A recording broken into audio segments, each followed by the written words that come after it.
Happy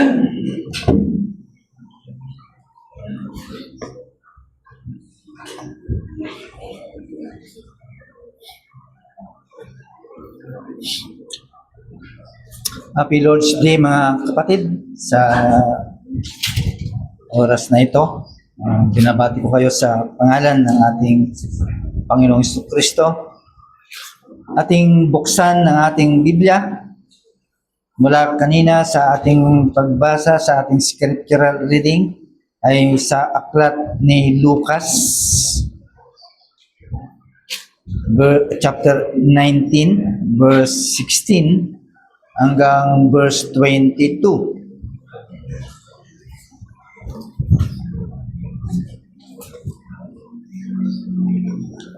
No, Matthew chapter 19 verse 16 hanggang verse 22 yung ating scriptural reading. Okay, so ang ating pamagat na ating pag-aaralan ay ang isang tao na kung saan ay naghahanap po siya. Okay? Isa itong seeker, no? Yung naghahanap. But he refused the Savior. Yung title po ng ating pag-aaralan. Kasama ba ito sa parable? No, hindi ano. Okay, so kasi ma-duplicate po yung nakatuka po dito. Alright, so Matthew chapter 19 verse 16 to 22. Ito po yung ating pag-aaralan na kung saan ay isa po siyang binatang mayaman. Okay, before that, tayo po ay humingi ng tulong sa Diyos sa pamamagitan po ng panalangin. Aming Diyos, sana ay nalugod po kayo sa aming paraan ng pagsamba po sa inyo at sa aming pag-aaral ng iyong banal na salita. Ay humihingi po kami ng tulong na ang banal na Espiritu ay siyang magbigay po sa amin ng pangunawa at pagpalain po ang aming pandinig. Lalo po Diyos sa mga kaluluwa na wala pa kay Kristo. Sa pagkakataong ito ay mapakinggan po nila ng maayos. At ganoon din po kami, Panginoon, bilang mga mananampalataya, ay salamat po sapagkat sa oras pong ito ay kami po ay dumudulog po sa inyo at tumihingi ng iyong biyaya sa pagkakataong pong ito. Maraming salamat po, Panginoon. Ito po aming dalangin sa pangalan po ng aming Panginoon Jesucristo. Amen. Right, so alam po natin na maraming mga tao na kung saan ay naniniwala po sila na sila po ay papasok daw sa langit, no? Because ang konteksto naman po ito ay regarding po sa pagpasok sa langit. So it means they believe na sila daw po ay makakapasok sa kalangitan kapag sila po ay gumawa ng kabutihan. That's why maraming mga tao, they are trying themselves to live in a moral lives, di ba? Yan po yung nakikita po natin at talamak sa mga tao na ganito ang kanilang pananaw. And even those people na sila din po ay they avoid serious crimes. So, nagsusumikap po sila. Okay? Yung iba naman, gumagawa sila ng kindness. They treat kindness, okay, others para yun yung kanilang papamaraan. So, ibig sabihin, ina-assume po nila na kapag nakagawa sila ng kabutihan at titimbangin yung ginawa nilang mali, ay yun daw ang paraan para sila ay tanggapin ng Diyos. Pero itong passage na ating binasa, itong teksto na binasa po natin, ay it challenges those assumptions. Binabangga po niya yung mga ganong kaisipan. Kaya dito sa ating teksto sa Matthew 19 ay natagpuan po natin ang isang tao, no? Isang lalaking tao kung saan ay nagpapakita po siya na lahat ng kanyang ginawa, it was give an admiration to those people surround him, no? Akala po niya, nagbigay sa kanya sa mga tao na, wow, itong taong to, napakabait. No? So, ang tingin po nila ay malamang ang taong to ay makakapasok po siya sa kalangitan. So, yun po yung assumption ng mga tao at yun ang kanilang nakikita. Why? Because itong taong to, sa kabila ng kanyang pagiging young, ay very successful na po siya. Right? Hindi lamang po successful, kundi napakayaman po niya. Okay? Hindi lamang po napakamayaman, kundi he was very religious. No? So, it's a perfect admonition. Perfect na nakikita ng tao. So, yun ang kanilang nakikita. No? Meron na siyang karapatan para maging tagapagmana po siya ng kalangitan. But dito sa pagkakataon pong ito ay na-encounter niya ang ating Panginoon. Right, so please look to your text na susundan po natin para makatipid po tayo ng oras, kaya hindi na natin po binasa. Right, so nung time na ma-encounter niya ang ating Panginoon, na-discover natin na ang isang tao pala, even siya ay merong respectable life, meron siyang ganong klase ng stand sa harap ng mga tao, and yet we see it na hindi rin pala siya tagapagmana ng kalangitan. Okay, so ito yung kwento. Kaya sa pagkakataon po ito, let us explore kung ano po ang sinasabi ng passage na ito. And I hope na ito ay magbibigay po sa atin ng kaalaman regarding sa ganitong pagkakataon. So, tignan po natin yung historical background ng ating teksto. No? So, it means itong event pong ito ay makikita po natin na merong tatlong paraan ng gospel kung saan ay binabanggit po ng ating teksto. No, so tignan po natin dito sa Matthew chapter 19 verse 16 to 22, and even sa Mark ay binanggit din po ito in Mark chapter 10 verse 17 hanggang verse 22. Right? Ganun din po sa Luke, binanggit din po ito from chapter 18 verse 18 hanggang 23.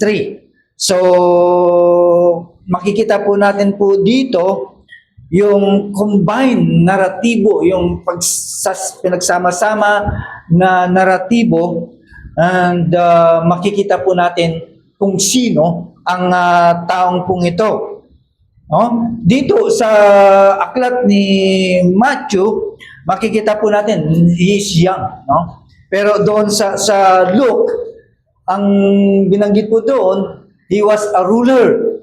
Okay? And dito sa book of Matthew again, ay napakayaman ang taong ito. Kaya nga siya tinawag na rich man, young ruler. Kaya yun yung kanyang bansag.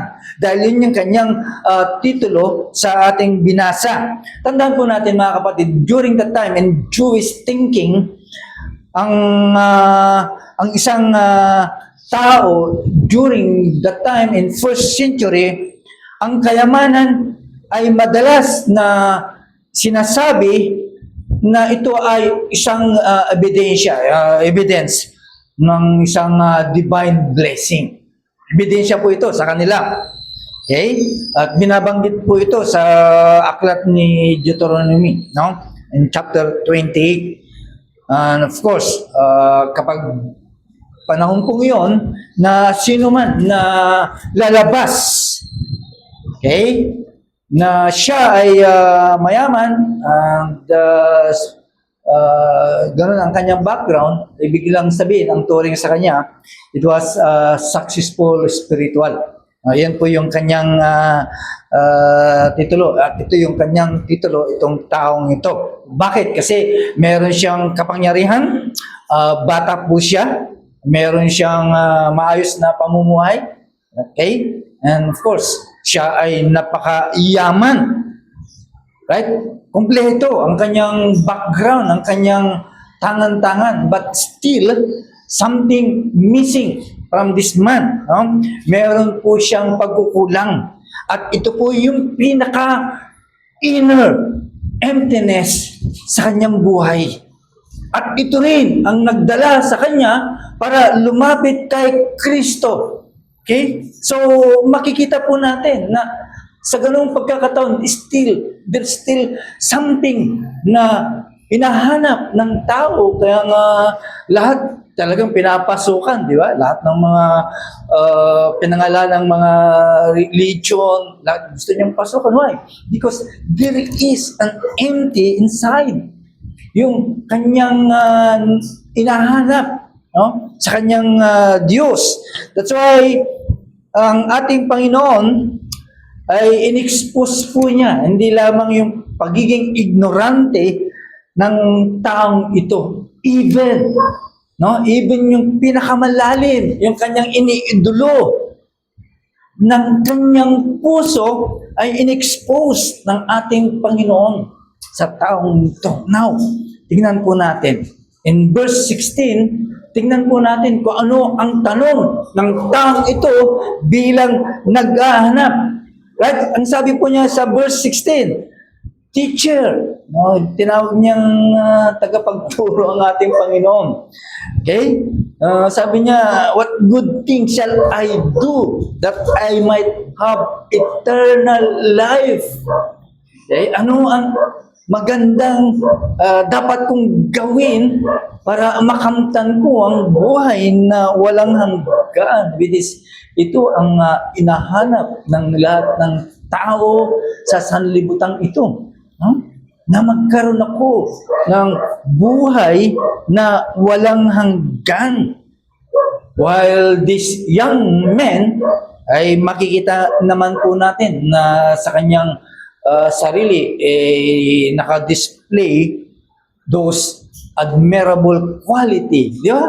Yun yung hinahanap ng tao sa isang tao din na gustong makapasok sa langit. So it means itong young man ay nasa kanya those admirable quality to inherit life. Right? So makikita po natin na ang taong ito ay talagang personal na na-encounter niya ang Panginoon. That's why he came personally to our Lord. So ano makikita natin po dito mga kapatid? Na ang kaligtasan ay hindi po yan namamana. It never inherited. Hindi po yan minamana o namamana ng sino man. Right? Hindi po yan porket mga pastor o religious ang iyong pinagmulan mo ay hindi po yan naitatransfer po sa atin. No? Kahit gaano ka religious ang ating mga pinanggalingan o ating mga pamilya, ay hindi po natin ma-inherit ang ganyang kaligtasan. So what is ang totoo? So ibig lang sabihin, bawat tao, bawat individual, he must come. No, we must know Christ. Okay? Ikaw, hindi po pwedeng mana mo yung pagiging Kristiyano ng iyong magulang. No? So, ibig sabihin, personally, na ma-encounter mo ang ating Panginoon. Right? So, katulad ng sinabi ni Paul, nung kanyang sinulat po doon sa Romans chapter 10, verse 9, that faith must come. Ang pananampalataya ay dapat manggaling sa puso ng bawat individual. Right? Walang magulang, walang pastor, o walang simbahan na maniniwala para sa iyo. Right? Ibig lang sabihin, hindi sila ang magiging dahilan para makamtan mo ang sangkalangitan. Right? So makikita po natin po dito, tignan po natin. Itong mayamang taong ito, he came, no, sa ating Panginoon na meron din paggalang. Ba? Kasi in-address niya ang Panginoon as a teacher. So, he came respectfully to our Lord. Kaya tinawag po siyang teacher. In Mark chapter 10 verse 17, tinawag pa niyang good teacher. Right? Hindi lamang teacher, kundi tinawag po niyang good teacher. So it reveals that he recognized Jesus as just a moral teacher or he has a moral authority. Okay? Ang turing po niya sa Panginoon, it's just like only a spiritual instructor. Yun yung ibig sabihin po nun. Kaya tinawag po niyang teacher. Okay? At yan din po ang tawag ng maraming mga tao. Ang sabi nila si Jesus ay isang tao lamang, isang mabuting tagapagturo, isang propeta lamang, okay? At isa lamang halimbawa ng isang tao na gumagawa ng isang mabuti. Yan din ang turing ng maraming mga tao sa ating kapanahunan. Right? With that, dahil sa kanilang pagkilala, but still, they did not submit to Him. Hindi nila tinanggap o hindi sila nagpasakop sa ating Panginoon bilang Panginoon, Diyos, o tagapagligtas. Diba? Kinikilala nila sa ganung standing ang ating Panginoon, but di sila nagpasakop. Kaya ating balikan muli itong mayamang taong ito. Yung tanong niya, ito yung tamang tanong ng bawat isang tao. Okay? Bakit? Kasi concerned po siya sa kanyang eternal na buhay. No? He is concerned to eternal life. Di ba? Lahat po tayo.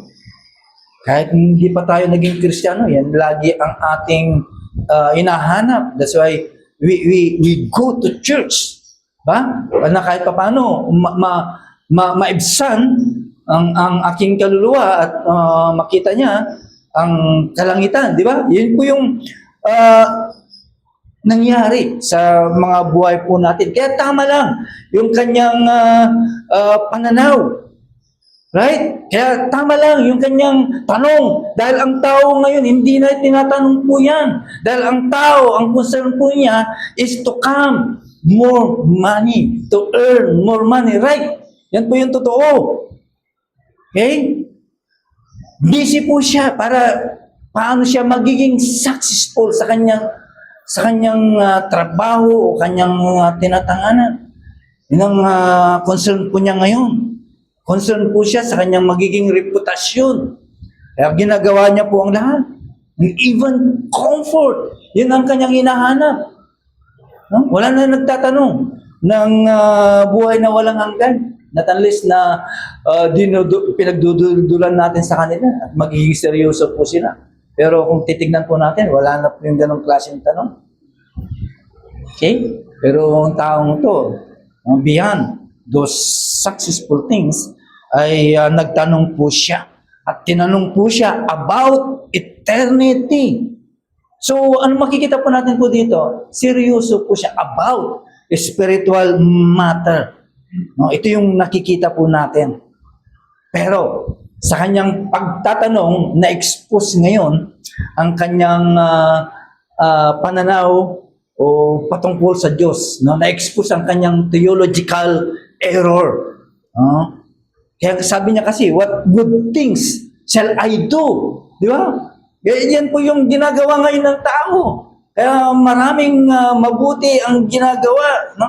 Bigay dito, nagbibigay, lahat ginagawa para lang, yun nga, tama, pag tinimbang kung ano yung mas maraming ginawa at yun ang panalo. Okay? So, yun po yung nasa isip ng tao. Ganyan po ang mga maraming mga religious people. No? Naakala po nila, they assume eternal life, okay? Na ito ay ma-earn o maiipon through moral achievement. Kaya iyan ang kanilang nasa isipan. Pero pagdating sa scripture, pagdating sa Biblia, ay kabaliktaran.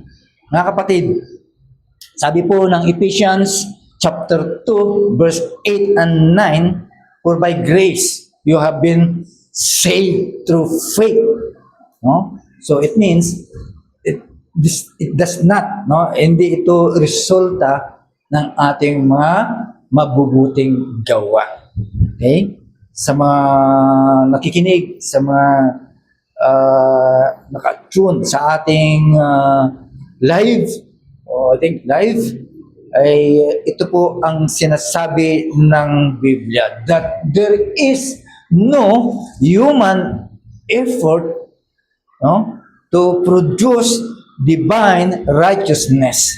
Kaya yan ang isip ng mga maraming mga tao ngayon. Kaya sila ay pumupunta sa simbahan. Diba? Pumupunta sila sa simbahan. Bibigay ng charity. Okay? They live a moral living. Okay? They do all the rituals. Okay?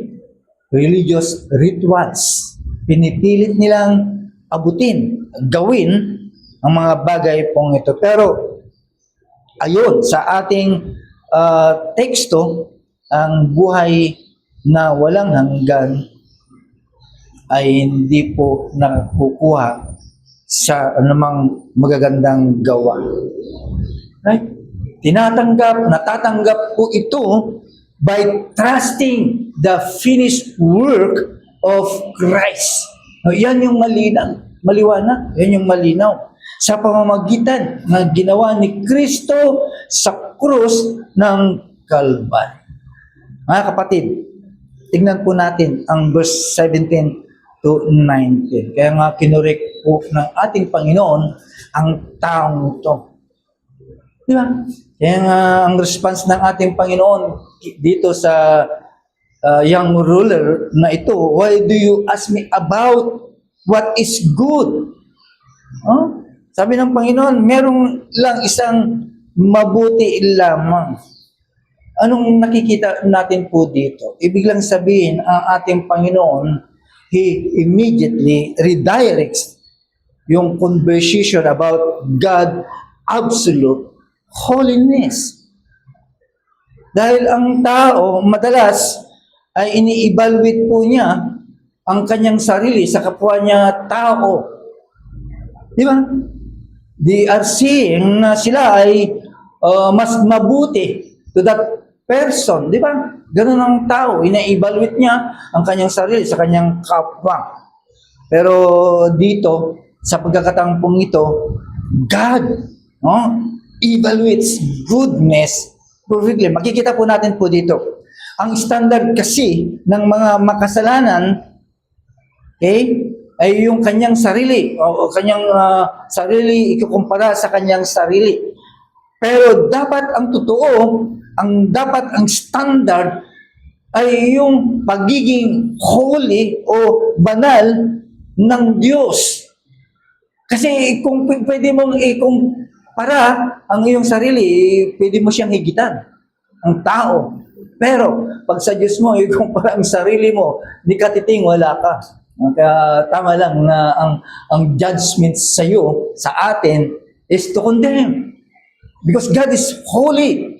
No? Kaya hindi pwedeng ikumpara ang ating mga sarili, kundi yung standard ng Diyos, dapat natin ikumpara ang ating sarili.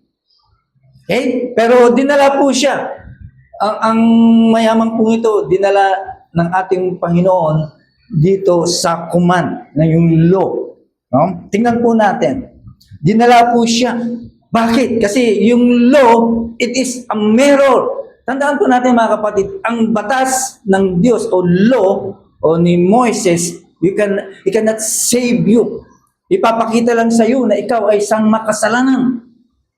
Okay? Kaya ginawang mirror. Right?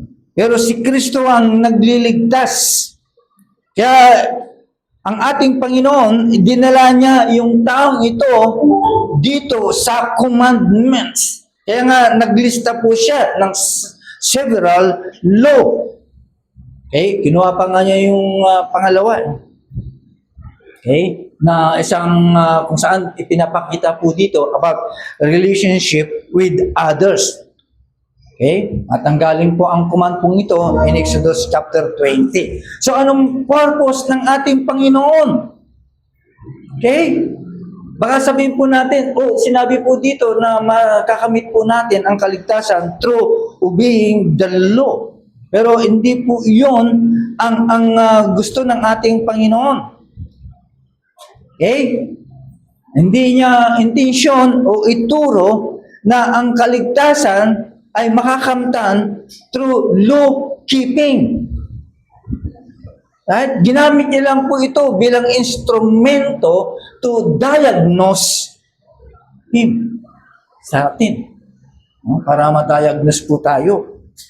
Dahil bakit ang batas, ang law na tinatawag po dito ay siyang nagre-reveal ng ating mga kasalanan. That's why si Paul, in-explain po niya in Romans chapter 23 verse 20. Okay? Sabi niya, through the law comes knowledge of sin. Okay? Diyan ay makikita po natin na tayo ay makasalanan. Again, si John Calvin, dinescribe din niya po ito. Sabi niya, the law is like a mirror. Okay? At dito makikita po natin ang ating mga kahinaan and even our iniquity. So, ibig lang sabihin, yung law ay ipinapakita lamang kung sino ka, kung sino ang katatayuan mo. Okay? Kapag pinakita ng batas o law na ikaw ay makasalanan, so it means, ang isang makasalanan ay kailangan niya ang biyaya ng Diyos. Right? Now, in verse 20, ay makikita po natin yung kumpiyansa ng taong ito. Di ba? Meron siyang kumpiyansa, mayabang po siya. Kaya nga sumagot po siya eh. Sabi niya, all these things I have kept. Magmula nang ako'y ipinanganak o nagkaisip, ay ginagawa ko na po ito. So it means, isang law abiding ang taong ito. Hindi lamang sa batas ng tao, kundi sa batas ng Diyos. Right? So, again, no? Pero meron pa rin lacking.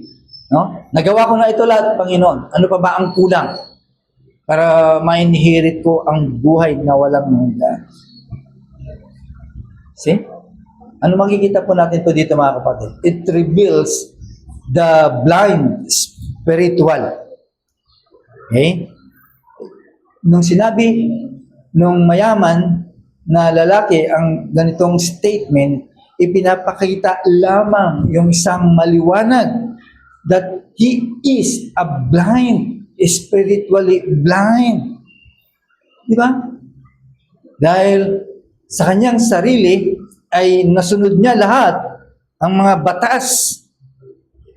Pero sa totoo lang, he did not. Eternally, he probably okay? Tingnan natin, mga kapatid. Wala siyang nagawang public crimes. Okay? Namumuhay pa siya ng merong kapitagang pamumuhay. Pero, ang kanyang hindi naintindihan yung malalim na batas ng Diyos. Alam niyo ba, in Matthew chapter 5, about the Sermon of the Mount, in-explain ng ating Panginoon at in-address niya po dito, hindi lamang sa pamamagitan ng pagtupad ng mga batas pong ito, kundi kung ano ang laman o attitude ng iyong puso. Right? Gawa mo ang batas, pero yung attitude ng iyong puso ay iba. Diba? Kaya yun yung nangyari.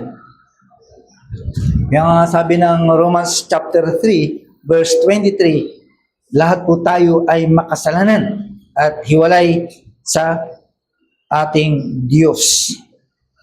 Kaya itong mayamang taong ito, inisip niya na natupad niya ang lahat ng batas, pero ang katotohanan ay hindi. Ito nga nag-expose sa kanya. Kaya challenge siya ng Panginoon. In verse 21, what is the challenge? Kasi ang ating Panginoon talagang ni-reveal po niya kung ano ang laman ng puso at kondisyon ng puso ng taong ito. Diba? Sabi niya, kung gusto mong magiging banal o become perfect, ibenta mo lahat ang iyong pag-aari at ibigay mo sa lahat. O, ibigay mo sa mga mahihirap. And, anong hamon sa kanya? Follow me. Sumunod ka sa akin. Okay? Na-touch ng ating Panginoon ang yung pinaka nerve ng kanyang kaluluwa. Okay? Bakit? Kasi napakayaman ng taong ito. At ang kayamanan ito, ang kanyang idolo. Okay? Hindi lang kanyang pag-aari ang kayamanan, kundi ito ang naging Panginoon po niya. It was his master, the money. Okay? Kaya nga, inutusan po niya. Alam niya ang puso ng taong ito, kaya inutusan po niya na ibigay o ibenta lahat ng kanyang pag-aari at ibigay sa mga mahirap. Bigay niya sa mga poor. And follow me. Follow Christ. Okay? Mga kapatid, ang taong ito ay pinakita ng ating Panginoon kung ano ang kanyang nag-iisa o tanging iniidolo ng taong ito, na kung saan ito ang kumukontrol sa kanyang puso. Wala siyang magagawa po dito. Dahil alam naman po natin, ang kaligtasan, it requires repentance. Hindi siya nagsisi. Di ba? Dahil kapag nagsisi ka, it involves from turning from idols to God. Yun ang hindi nangyari at hindi niya nagawa. Di ba? Yun yung mahirap po sa kanya. Okay? Come to me. It was a call for discipleship. Ito yung huling sinabi niya sa taong ito. Come, follow me. Diba? Ito yung pinakasentro ng pangsang Kristyanuhan. It is the essence of Christianity. Come, follow me. Diba? Maraming mga Kristiyano nagsasabi na sila Kristiyano, and yet, they cannot follow Christ. Mga kapatid, ang isang pagiging Kristiyano ay hindi lamang naniniwala ang katotohanan about Christ. Di ba?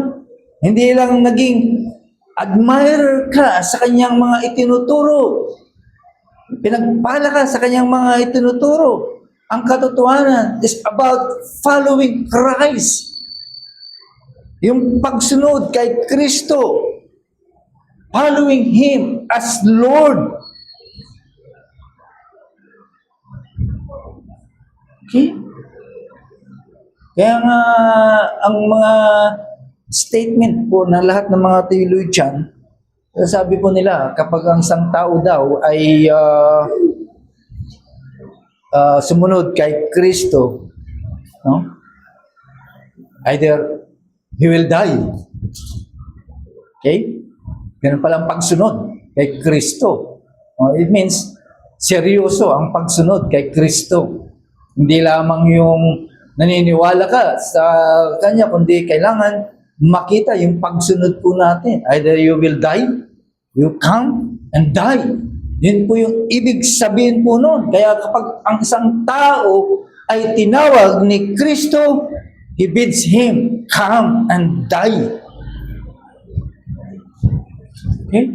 Kaya yung pananampalataya, ang tunay na pananampalataya, mga kapatid, ay nagbubunga po ito ng isang pagsuko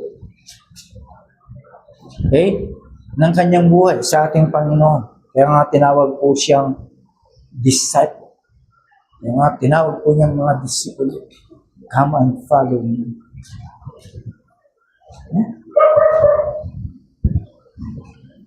May mga Kristiyano, of course, na takot na sumunod kay Kristo. Yet, marinig po natin sila na sila yung mga Kristiyano. Now, in verse 22, ito yung pinakamalungkot sa lahat. Okay? This is a tragic narrative for this man. Okay? Kaya nung marinig ng taong ito ang statement ng ating Panginoon, he went away grieving. No? Lumayo po siya, umalis po siya na merong pagdurusa sa kanyang puso. Bakit hindi niya kayang isuko ang lahat ng kanyang pag-aaral? Because he knows, alam niya na lahat ay nasa kanya. At ito ang pinakamalungkot na nakita po natin sa gospel. Okay? Yung binahaginan ka ng gospel. Narinig mo ang gospel. Pero inayawan mo. Tingnan po natin, pagpatuloy po natin. Kaya nga sabi ko, ito yung pinakamalungkot na nabasa po natin sa gospel. Diba? Nung una, sinalubong niya ang ating Panginoon na tawag ito, na yung gusto niyang mayakap. So it means he came running, di ba? Nung makita niya ang Panginoon, makikita po natin ang sarili niya na tuwang-tuwa po siya. Okay? Para makadaop ang palad ang Panginoon. Pero bandang huli, umalis po siya na merong pagdurusa. Okay? Gusto niyang magkaroon ng buhay na walang hanggan, pero ayaw niyang isuko ang kanyang mga iniidolo sa buhay. Bakit? Kasi yung kayamanan ay ito, yung isang malaking na tumatali sa kanyang puso rather than Christ. Mas matimbang ang kanyang pagyakap sa lahat ng kanyang tinatanganan rather than yung puso niya ay dapat kay Kristo. Kaya ito yung problema. Ito yung umaharang sa anumang kaligtasan na inaalok po sa atin. Hindi lang kayamanan, mga kapatid, ang nagiging barrier para sa kaligtasan. Hindi yung kapos ka sa kaalaman. Ay, hindi ito ang barrier para sa kaligtasan. Yung pagkilala mo kay Kristo. Di ba? Yun ang dahilan. Right? Kaya itong taong to, umalis po siya nang merong pagdurusa sa kanyang puso. Kaya hindi mo pwedeng tanganan ang sanlibutan sa isang kamay at si Kristo sa kabilang kamay. Hindi po pwede po yun. Kaya nga sabi ng Panginoon, you cannot serve God and wealth. Okay? Tama lang yung tanong ng taong ito. Kung paano niya makamtan ang buhay na walang hanggan. Pero he reject Christ. He reject the right Savior. At ito ang tanong until now. Diba? Ito pa rin ang tanong na ating napapakinggan sa mga tao. Okay? Kaya ang hamon sa iyo, either you will cling to your idols or any idols na meron ka, or isusurrender mo ang lahat at sumunod ka kay Kristo.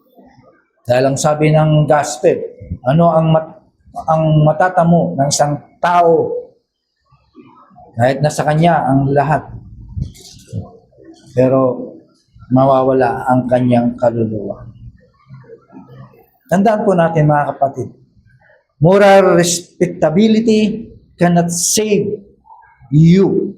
Hindi ka ito ililigtas. Okay? Maaaring ikaw ay religious people, okay, isa kang kilala, respetado ka sa kinalalagyan mo, but still, you are spiritually lost. Tandaan mo, ang kaligtasan ay hindi natatagpuan sa anumang bagay na ginagawa mo, kundi natatagpuan po ito in saving faith in Christ. Sa pagtitiwala kay Kristo. Okay? Tandaan po natin, ang lahat ng mga iniidolo ng isang tao o sino man, ito yung nagbibigay para ikaw ay mapalayo kay Kristo. Kaya anumang bagay na umaokupa, okay, kay Kristo sa ating mga puso, ay yan ang dahilan para hindi ka makasunod kay Kristo. Either yan ay money o pera, o success sa buhay, o yung ibang relasyon na meron ka, o any reputation na tinatanganan mo, o any comfort. Okay? Kaya nga, ang tanong, kung ano ang iyong meron ka, o sino ang nagmamay-ari sa iyo. Tandaan po natin, sa mga wala pa kay Kristo, ang kaligtasan, it requires surrender. Kailangan mong sumuko. Okay? Dahil ang ating Panginoon, hindi siya nananawagan sa mga tao para lang maniwala intellectually. Okay? Hindi ganun ang klase ng pagtawag ng Panginoon. Tinatawag niya ang mga tao to follow Him. Okay? Wholeheartedly. Dahil ang tunay na tumatangan o may tangan ng kaligtasan ay merong pagbabago sa Kanya. There is a transformed allegiance. Ibig sabihin, nag-switch po siya.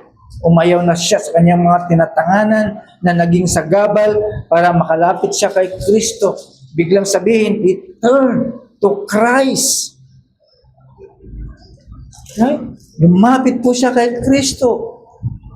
Kaya itong taong ito, he walked away from Jesus. Diba?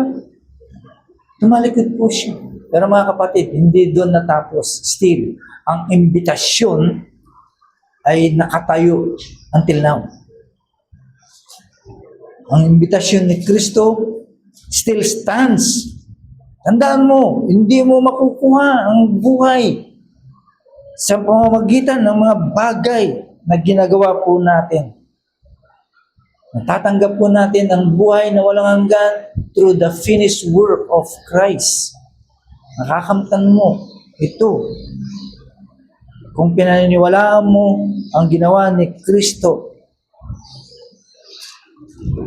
Handaan po natin mga kapatid, ang ating Panginoon namuhay ng perpektong pamumuhay. At yan ang hindi natin nagawa. And yet, ang ating Panginoon Nagawa niya po yan. And yet, He died on the cross for the sinners. Yeah? Kaya ito yung paraan. Ang tunay na pagsisisi at ang tunay na pananampalataya at yan ang binibigyan ng ating Panginoon para makamtan mo ang buhay na walang hanggan. Na yan ang pinangako ng Diyos. Through repentance, through faith, God really grants to you eternal life. Okay? Yan po ang buhay ng taong ito. I-reject Christ. Sana hindi dumating sa atin ang ganitong klase ng desisyon sa buhay po natin. Manalangin po tayo. Aming Diyos, salamat po sa aming natutunan sa araw na ito na nagbigay po muli sa amin upang muli po namin balikan ang aming buhay Kristiyano, ang aming pananampalataya, ang tunay na pananampalataya po namin kung ito po ay totoo sapagkat ang panawagan mo, Panginoon, ay yung totoo na sumusunod po kami. Hindi lamang sa kami po ay naniwala, namangha sa mga bagay na itinuro mo. O nalaman po namin patungkol po sa inyo. But still, there is na may malalim pa na dapat po namin gawin. Yung tunay na pag-akay o paglapit po namin po sa inyo. Sa mga kaibigan, mga kapatid po namin na wala kay Kristo, ito yung tamang paraan para makamtan ang buhay na ipinangako ninyo sa bawat mananampalataya ay yung magsisi. Akuin ang responsibilidad ng kanyang kasalanan at manampalataya sa ginawa ni Kristo sa krus ng Kalbaryo. Ito lamang ang paraan para makamtan ng sinuman na naghahangad at naghahanap. Katulad ng mayamang taong ito. Seryoso po siya. Pero the end ay nireject po niya ang alok na buhay na walang hanggan. Kaya Panginoon, kayo po ang nakakaalam. Kayo ang tumatawag sa mga tao. Alam po niyo ang kanilang mga puso. Sana ma-expose din po ito. Makita po niya ang katotohanan, pagliligtas. Hindi sa lahat ng mga bagay o ng mga bagay na kanyang ginagawa. Hindi makita po niya o Diyos sa pamamagitan ng pananampalataya at pagsisi lamang ang paraan para magkaroon ng kaligtasan. Maraming salamat po Diyos sa aming natunghayan na salita mo sa aming kalagitnaan. Buhin ka at sampahin ka po muli. Ito po ang aming dalangin sa pangalan po ni Jesus.